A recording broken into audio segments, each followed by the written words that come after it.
What's up, everybody? Welcome back to a brand new review on the Disney Cars channel. Today we are going to be reviewing J.D McPILLAR, suggested to me by Miguel's Totally Not Born channel. Miguel, thank you so much for suggesting this amazing next-gen racer. Okay, so Miguel suggested this guy back a while ago. I would say maybe 3 weeks ago during a live stream. And it was a very good suggestion. This guy is from the next gen 4-pack, so he's kind of a rare character, I would say. And besides that, he has decent design. I would say he doesn't, in my opinion, he doesn't have the best design of the next gen racers, but it's an okay design. It's better than some other ones that I have. You can see right here, he races for toe cap. I really like the blue trim right here. I really like that blue. That's like a sky blue. I really like the blue here, and they even have it going across the body right here and along the roof. Very stands out, especially since I would say this is like more of a purple. I like the glitter. It has like a little bit of a glitter effect to it, if you can see. That's very interesting. You got some gray rims with some, looks like a neon trim. Looks very nice.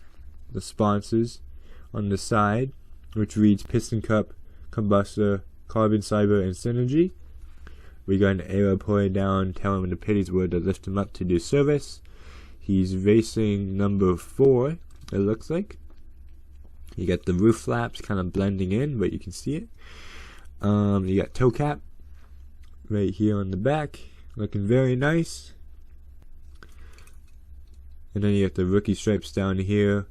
You got the number 4 in the corner, and on this side you got toe cap again on the back fender. The exhausts, more sponsors. Kind of, he has the basic next gen expression for this model, the Tim Treadless model. I think that's what we call it, the Tim Treadless model, because he was the first one that was released with this model. And then we got the base, nothing that interesting. We just have made in China, Disney Pixar. Then we got some codes, more codes, and more codes. So nothing that interesting along the base, but nonetheless, he's not a bad looking piston. He's not a bad looking next gen racer. Looks like he has a few vents right here. That's what it looks like. Yeah, it looks like some vents, air vents. But yeah, he's not a bad looking next gen racer. Okay, so now since we got the review out of the way, let's go look at comparisons. So the first one we're going to compare him to is Tim Treadless, which in my opinion I prefer over J.D McPILLAR, mostly because like this Tim Treadless especially has kind of like a metallic red right here. If you see, looks very nice. So that's the main reason why I prefer Tim over JD.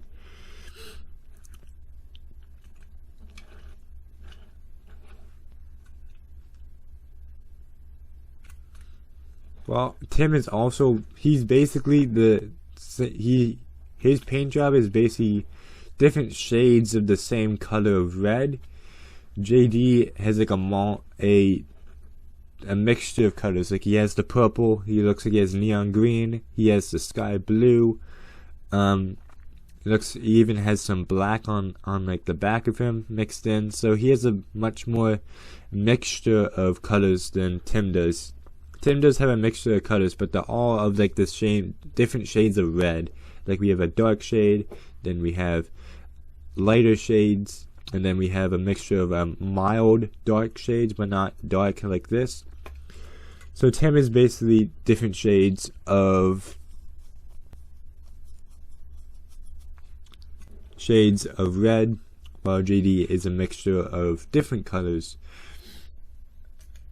Now we have Spikey Phillips, which in my opinion is one of my least favorite designs of the next gen racers, in my opinion.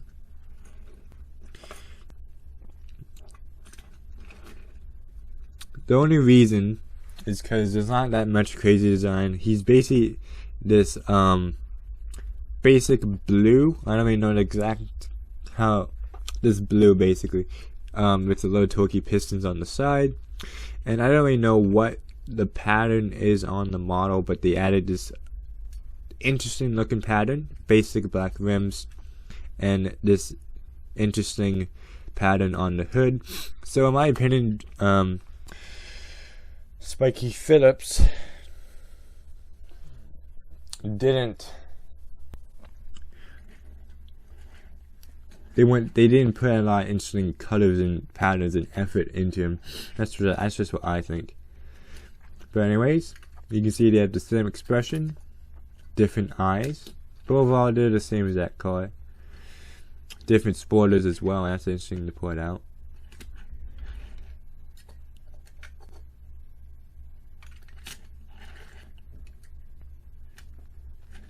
And last but not least, Chase face a lot. This is the Thailand model, if I'm not mistaken. Yep, there it is right there, Thailand.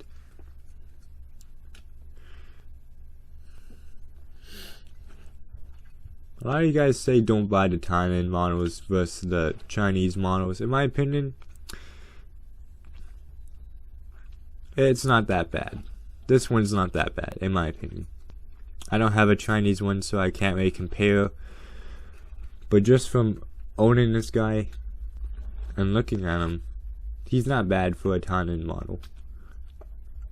The neon, the lime green does look like a matte finish than a glossy finish, like what he has. But other than that, it's not bad. And maybe he was supposed to have a matte finish. Maybe the Chinese one also had a matte finish. In that case, like, he's pretty accurate. I think the only thing that like doesn't make him that good is probably the eyelids and maybe the rims. They don't look that well painted, but overall, not that bad. But this video is not about him. I go in more depth on this guy in the boxing video. This video is about J.D McPILLAR over here. So we'll shift the focus back onto him. I just want to see the difference between a Chinese and Thailand base. Nothing really besides the location it was made in. And yeah, that's basically all of J.D McPILLAR. Again, he's not a bad looking next gen. He's actually a pretty good one. Again, he came from the next gen 4-pack, so he's, I would say, in my opinion, you guys can back me up in this and approve of this or not. He's kind of a rare character, I think. He's only been released in that box set. So far he's been pretty hard to get. So yeah, that is J.D McPILLAR. Thank you, Miguel, for suggesting this amazing character. He has another character that he suggested that I'll try to get out by possibly the end of the week. I don't know. But yeah, again, thank you, Miguel, for suggesting this amazing character. If you guys are interested in following me elsewhere besides YouTube, click the links in the description. And yeah, I'll see you guys next time. Bye.